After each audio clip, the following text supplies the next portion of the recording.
Seth, good evening.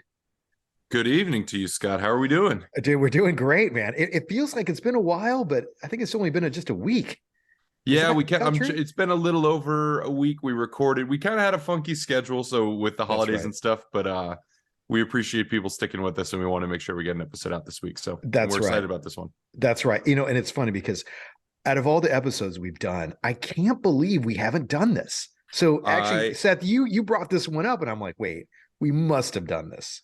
I actually went back and looked at our episode backlog to make sure that we hadn't, because it does seem like such an obvious one, but it's also such a broad topic potentially with so many artists and songs to talk about that we didn't maybe know how to get our arms around it. But I think we have a pretty good pathway here to kind of talk about this topic. That's right. And what are we talking about?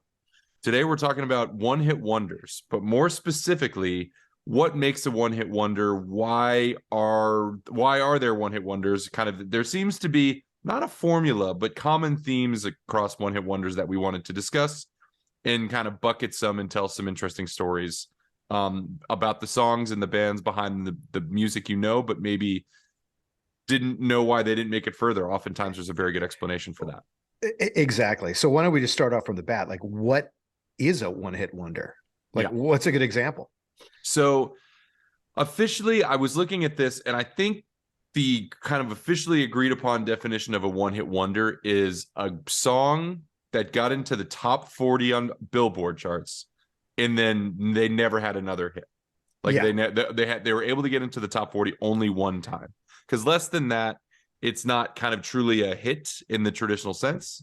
And once you've got a couple, like, you're a little more established. So it's kind of these bands that are often, sometimes they're flash in the pan. They're songs that you don't even know the artist, but you know the song. And then other times we'll go through a short list of some ones that you'd technically, by this definition, bands that you would never guess that are huge and have a long legacy are actually technically one-hit wonders. So we'll get Yeah. into that as well. And a lot of them, to me, when I looked at this list, and there's a lot of resources about this topic because I think it's such a phenomenon in music. And let me ask you, Seth, do you think any band sets out to be a one-hit wonder? No, of course not. I think I mean there are certainly probably are bands that kind of like don't do well with fame, but I don't think anybody sets out, because what does that really mean to have a hit, right? It means you create a song, you create art that resonates with people. And enough people that kind of the thing you're passionate about and the thing you've created is like getting people excited about the work that you do. So to Yep. me, a hit, aside from the money and all that stuff, is a validation that what you've put your life's work into is good. So I don't think anybody sets out to just have one. They want to kind of continue to find that success and Yeah. everything that comes along with it. Now but there are some of these one-hit, as we look into kind of the world of one-hit wonders, there's quite a range, right? There are some that are more novelty, almost comic Yeah. songs that Or I can't imagine there's an actual career behind them. It was more like, even promotional ones like Are You Going to San Francisco by Scott McKenzie, which was a promo for the Monterey Pop Festival. That happened to be a big hit. And he was an artist. Just some part of me is like, like some of it may be like almost a promo piece that happened to be big. Yeah, and that's one it's a good example, but it's also a pretty damn good song. So Yeah. I was aware of that fact, but I kind of forgot it. And it's crazy that this was really just like it's not quite a jingle, literally, but Yeah. it kind of, that was the intent behind it, to encourage people to attend the festival. But I had come up with like 4 or 5 buckets that we can talk about, and these are not official, and I didn't even really run these by you, Scott. Novelty is one of them. Yeah. Novelty is absolutely one of them, where I would kind of say, I hate to use the term low artistic merit, but it often is, and often bands that have hits with novelty songs come back with just another song that's like really similar. I'm just like, let me see if lightning can strike twice, and it rarely Yeah. does. So that's one of them.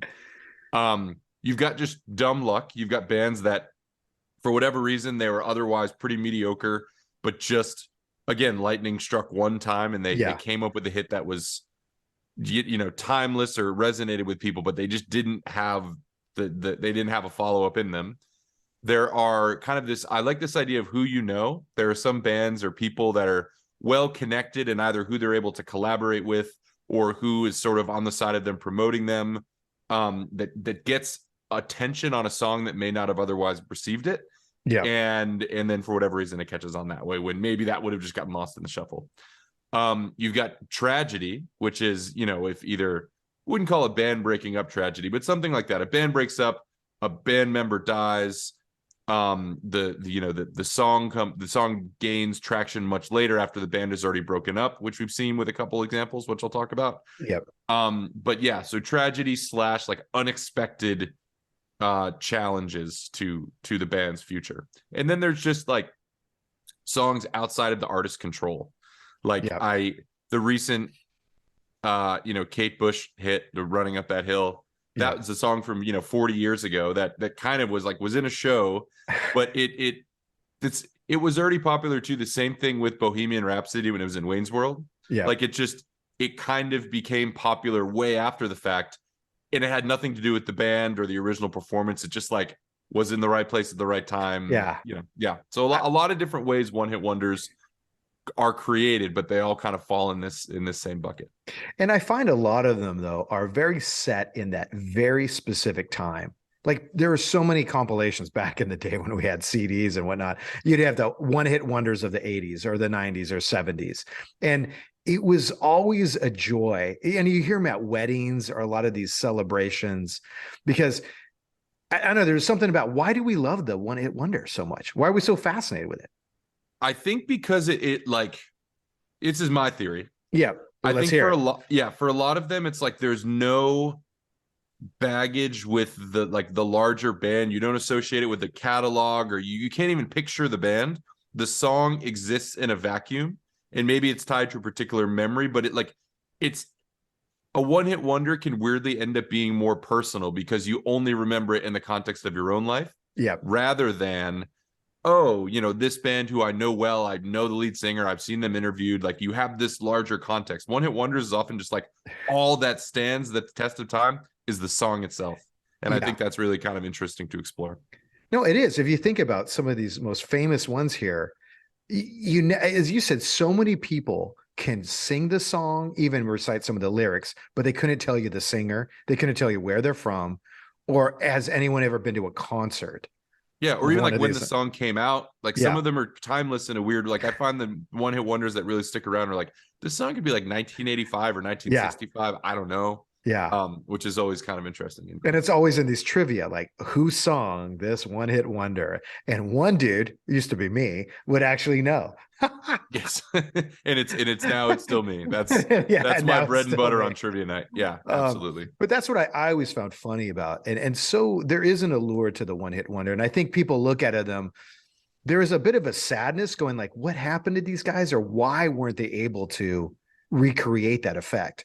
Because it's not easy to go to, as you said, to break the top 40. Yeah. And totally. some of these, and so what is it? What do you think, Seth? Why weren't they able? Because imagine, some of these one-hit wonders, they were so big, they get immediate attention. They're on talk shows or on dance shows or whatever, and then all of a sudden they're in obscurity. Yeah, like, and it's a good question, and I almost think it was more common in a different time, because think of, like you made the great point just now, think of how much it takes for a song to get into the top 40. That means it's a lot of songs are made that are totally fade into obscurity. So that means the song, someone found it, someone promoted it, someone got it on the radio, it promoted enough where people were talking about it to other, like there's so much that goes into think of the literally tens of thousands of songs that are released every year as singles in the US, and there's only a handful that make it into that kind of rarefied air of the top 40. So many things have to break correctly, and now the system is so structured in terms of how you promote, who gets the marketing dollars, how who they go on tour with, that a surprise out of nowhere monster hit is a lot more rare than it maybe was in the 60s and 70s, I think. Oh yeah, it's just so much more fragmented. I mean, let me ask you. Well, let me ask you a question. Would you rather be the author of a one-hit wonder or of a band that had, let's say, a long career but no big hits, but a loyal audience? That's a good question. I would have to crack open the books on that one and understand what the financial implications were. So Okay. it's basically like, do you want to be in a band that's like a grinder who you'll tour for 20 years, but it'll just be like a job, versus you could be doing something totally different, but every month you get a check because your hit is still Yeah. getting used in random Like commercials. you wrote Play That Funky Music. Yeah, good And question. and you're taking your kids out to the Rams game, and you're like, you know, son, I just made another 10 grand right there Like, when they ooh, played I this love song. that. You hear that music? Yeah, yeah, that's the sound of money. Yeah. Yeah, I that's almost it. feel like when you frame it that way, I mean, I can't speak to it as someone who's not like, a passionate musician myself, because some people might be like, I just love the game and I love performing. Yeah, But to be like, you do it once, you move on, you get to do something else with your life, but you're still making money off of it. That doesn't sound too bad to me. I got to tell you, I find something really attractive in it because it is. Think about it. You're like, it's a one hit. I did one thing and I did it the best, especially if you're a one hit wonder that makes it to the top. I Yeah. mean, think of the dudes that wrote Who Let the Dogs Out, the Yeah. Baja Men, for example. They go anywhere around the world and they're like, I'm the guy that wrote that song. I am a Baja man. And I know it. I let the dogs out. It was me. It It's was like, I'm gonna me. let you in a little secret. If you pour me another free round, I'll tell you in a little secret of who it was. Now, and some of these bands that we have here, and just to tell our audience here, there are so many lists, but there tends to be let's say an agreement on the top 50, at least the top 50 one-hit wonders. And we're going to play them all for you right now. Start and they do rank them. But and a lot of these their ranking systems or their criteria was a bit nebulous, but I think a lot of us can agree that some of these are just like wow. And I wanted just to list some, Seth, just to kind of get us going here on some examples. Yeah, let's do a quick run through of like the list and have a good laugh about these, but then maybe dig into a couple songs that have a little more of a story behind them and an explanation as to why they were a one hit wonder. But yeah, I think the list is a good place. Okay, so now I'm going to start with one that I think is truly a one hit wonder in that classic definition, as they have one song, probably no one saw them in concert. It was massive. And then you never heard about him ever. Not even a follow-up random hit. This is Right Said Fred, I'm Too Sexy. Oh yeah. I mean, absolute banger. Still a banger. But that is the definition, right? Of like a novelty song where like people are still saying like I'm too sexy for whatever. Yeah. It's still a joke that people make, and this song's like 30 years old. Like it's so silly. And another thing, here's another thing I forgot to mention earlier. The impact that music videos had on one hit wonders, because especially early on during MTV, like let's say the first 3 years, there were a lot of bands or a lot of songs that just didn't have videos. So if you had a reasonably decent song with a compelling visual to go along with it, a lot of one hit wonders were generated out of that because they were getting played so much that they gained mainstream attention just because they had a video.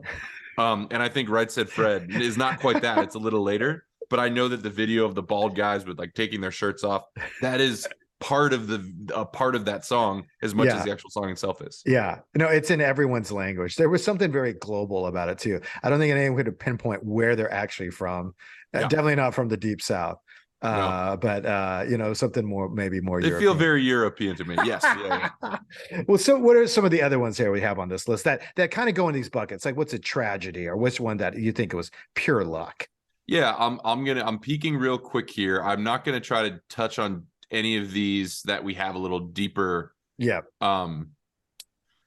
a deeper story. And one that jumps out at me is Sugar Hill Gang, Rapper's Delight. That's one kind of recognized as the first mainstream rap song, or kind of even one of the first rap songs, period. But that some of that I think was like, that was not, they weren't really a group. Like it was kind of just a collective of friends who made a song, came up with a name, but they weren't even properly structured to be like a group.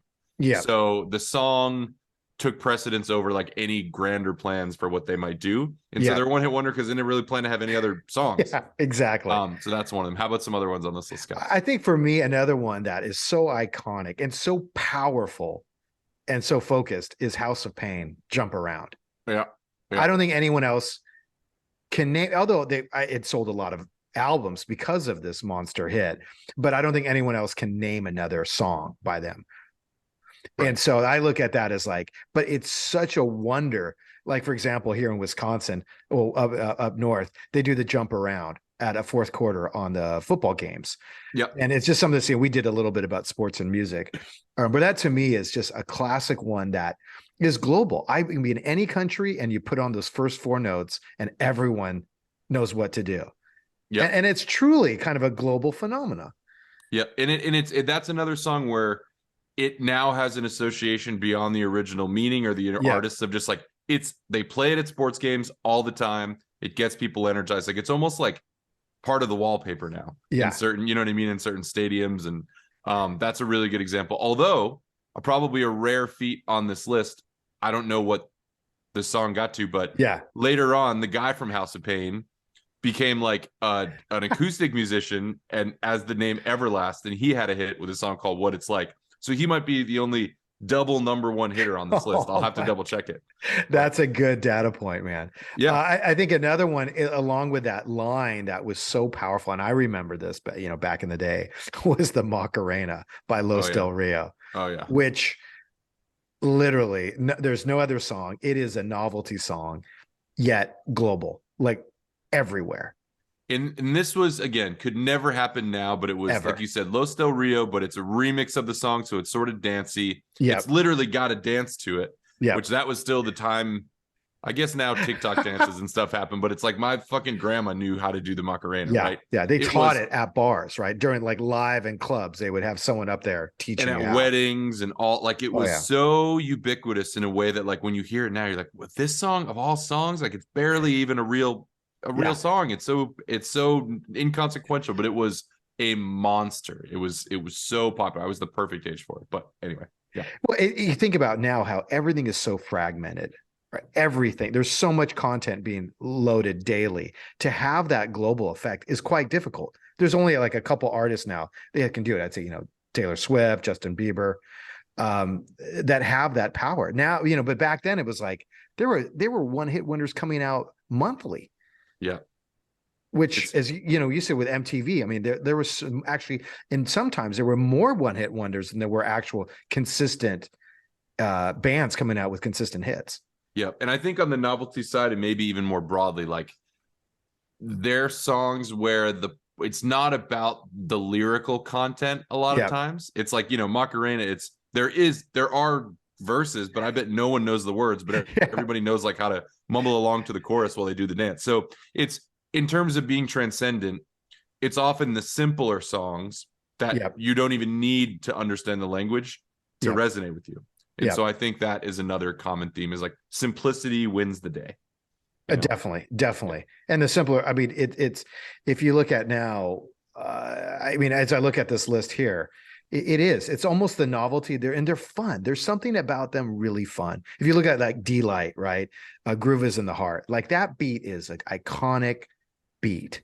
And I still hear it even with like modern DJs. They'll throw in a sample for there. But I always found these one hit wonders. They were just so uplifting. And I got to give them credit because they were a lot of fun. I mean, I'll be honest with you. I did do the dance a little bit. Spring break. I mean, you did. That's spring break. Oh spring break Cabo. Yeah. At the Giggling Marlin. Yeah, dude. Everyone did. And anyone from my generation, you did it too. Come on. Like, don't lie. You did the Macarena. I just want to go to the Giggling Marlin now. That's an incredible bar name. Well, it was next door to Squid Row. These were the two bars at the in Cabo San Lucas, right? This is way back in the day. Now there's a whole compound.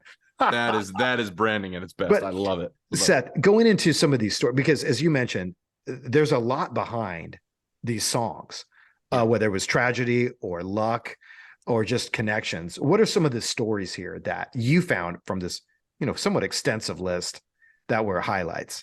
Yeah. So one that I'll flag here is by Rockwell, which people probably don't even know. Oh, yeah. You're going to have to sing it, Seth. You're going to have to sing some lines. I will not.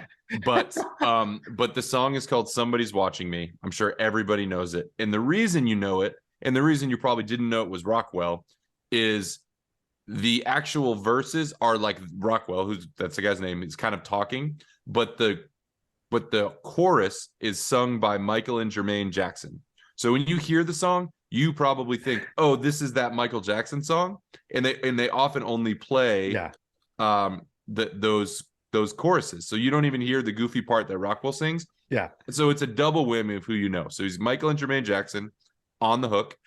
And his father, Rockwell's father, is Berry Gordy, who started Motown. Yeah. So it's almost like almost like in order to give, like, to keep your kid busy instead of sending him to summer camp, it's like, all right, I'm gonna have you produce a song with Michael Jackson, which became a hit due to kind of like no skill of his own. It was just like everything else was put together for him, but his name is on the record.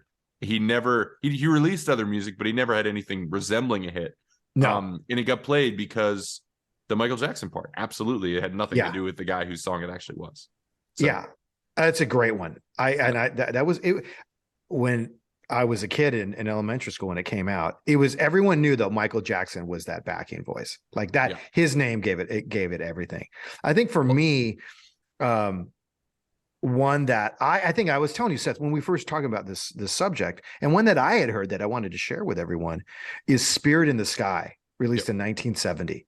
This is Neil Greenbaum, right? Norman Greenbaum, which the song is it's a good song, right? But it's a gospel song. And it's funny because he's a Jewish descent or Jewish identity, and it's about Jesus. Jesus, I have a friend in Jesus, and it's this kind of, when you die, your spirit, you go to the spirit in the sky. And he wrote it after seeing a gospel show, like a black gospel, and was so inspired by it. But really, was like, hey, I can do this. I'm not Christian, but I can still write a song. Wrote it in 15 minutes, and is still beloved today. And I think as you said, it's a really good song. Yeah. And I think, and that's a good example of like, what is memorable about it? I would say there's obviously the Spirit in the Sky, but I don't think people listen to it because it resonates with them spiritually. Yeah. I think they listen to it because the fuzzy guitar is fucking sweet. Like, you know what I mean? That really like down. I distorted. mean, it's like, that's what you hear when you, that's what you think of when you hear that people talk about the song, and that makes it. But that's a perfect example of like, what's the element that just like grabbed people's ear? And I think it was that part. Yeah. And kind of inconsequentially, it also had like some Jesus references, which I don't know if that was good or bad for the song and people got mad. I have no idea. But I can tell you what clicked with me is just the sound of that guitar. And that's and I still love that song to this day. It is. And I meet so many people when I talk about one-hit wonders, right? Even before D-Side Stories, when we'd have these conversations, people would mention that one. It didn't matter, obviously, any religious affiliation. And it's funny, Seth, because let me list a little factoid here. It is the second most requested song at memorials, really, at funeral services, next to Danny Boy. Oh, every Irish. I guess. But this, but it's fascinating. That's one that that's a personal favorite, but I thought was a really interesting story. What else, Seth, you got on the list here? So another one I've got here is "No Rain" by Blind Melon, which I think came out in 1990. This is a song that most people probably know. It has a very early 90s kind of like, like Seattle grunge, but after you take a lot of mushrooms or something. Like, it's very laid back, very bright, colorful. But this actually is a double whammy of two things, of tragedy and who you know. So Shannon Hoon was the lead singer of Blind Melon, but he was also best friends with Axl Rose. So before they ever put out an album, people were aware of their band. He had sang backup on Guns N' Roses records. He had even been in some of the videos. So people kind of knew who they were. And they were like, this band's going to be huge. They're going to be the next Nirvana, blah, blah, blah. And the song that they put out first was "No Rain," which, like I said, is this very fun, mellow, unassuming song. But I think the lifestyle that he had chosen to live, I think he was maybe, susceptible to it. And then on their first headlining tour, they found him dead in the tour bus. He'd OD'd on cocaine. So, who knows what Blind Melon would have become, but he kind of was the principal singer-songwriter. Amazing song, but then the band just kind of, disintegrated because Shannon Hoon died. So that is a kind of, maybe they got attention very quickly and rose very quickly because of their connections. Yeah. And crashed just quickly because of the tragedy that. Oh, it's so sad. Sad.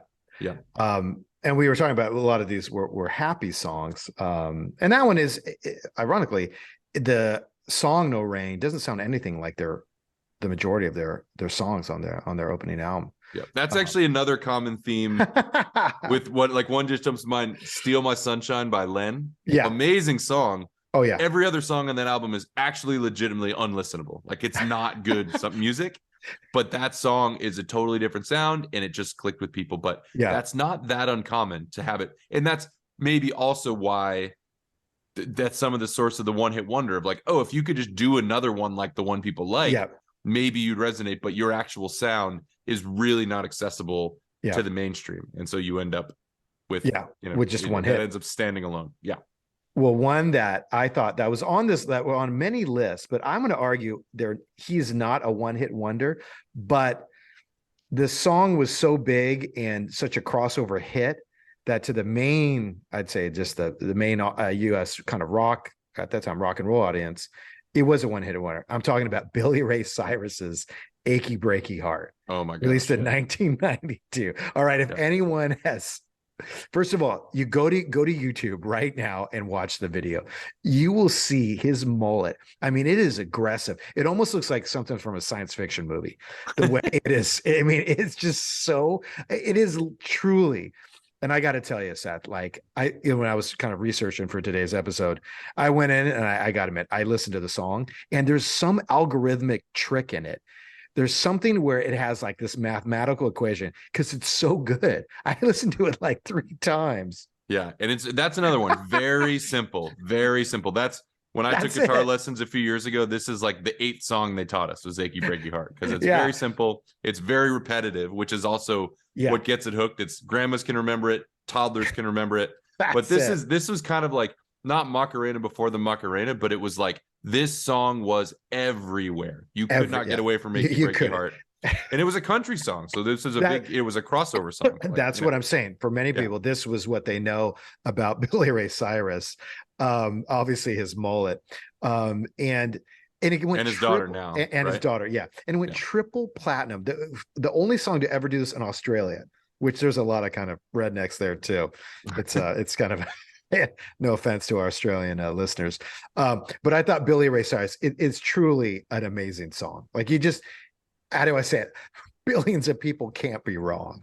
Yeah. I mean, I can't, I was like 5, but I just remember it being every grocery store, every car radio, people sang it at campground. Like, it was totally ubiquitous. So good for Billy Ray. Turned out okay. Yeah.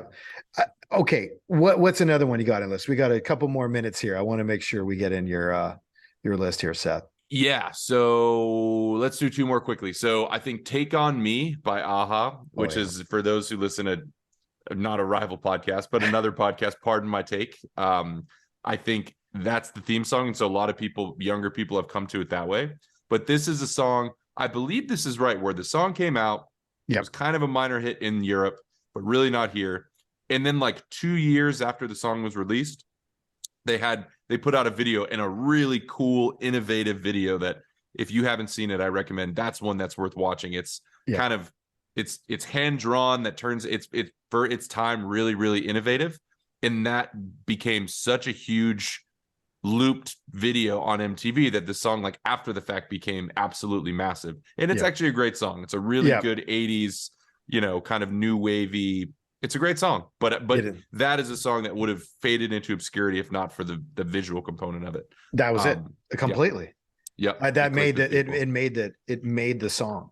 And now you can see on TikTok they have an effect where you can almost do like Aha style video. Yeah. So it's become like this format now, this kind of hand-drawn animatic format. Which now 14-year-olds can do it, but back then I think that video took like 3 or 4 months to illustrate. Like, it's crazy. An insane amount of money too. It was a huge investment, but it paid off. I mean, it made the video and it made the song. And it was obviously a global hit. Last one here. If I say these words, Seth, what are you going to tell me? Becky, look at her butt.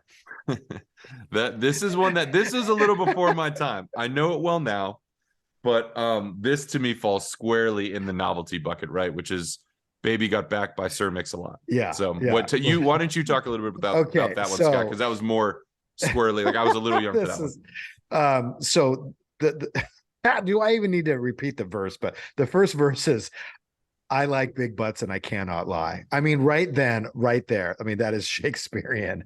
It's Shakespearean. It's a little George Washington. I cannot tell a lie. I cannot tell a I lie. chopped down the cherry tree and I like big butts. But Yeah. this is funny. So they interviewed Sir Mix-a-Lot, which just by the name itself, I always loved his name.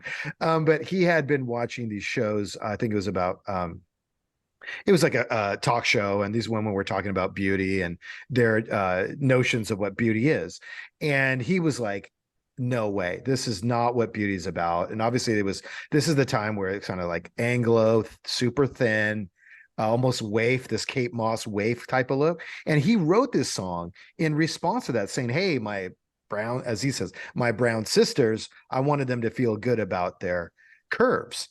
And subsequently wrote these verses and then shot this epic video where he's literally rapping on top of a big black butt. Sir Mix-a-Lot, big time ally, big time body positivity guy, way before it was cool. And it's just this, so in a famous interview, this is his quote. He goes, the song just doesn't say I like big butts, you know. It's talking about women who damn near kill themselves to trying to look like these beanpole models that you see in Vogue. And so he went on to say, like, hey, he was kind of on a mission. I want to show beauty. And it was kind of progressive. I mean, in a very novelty quite way, because someone could call it crass or controversial, but. Well, Sir Mix-a-Lot, mission accomplished, my friends. He was so ahead of his time, you know, where they were talking about, you know, the Dove campaign and all these campaigns, kind of celebrating all sizes of women. And dude, that guy was the pioneer. He was. And I got a one hit right there. We're only half joking.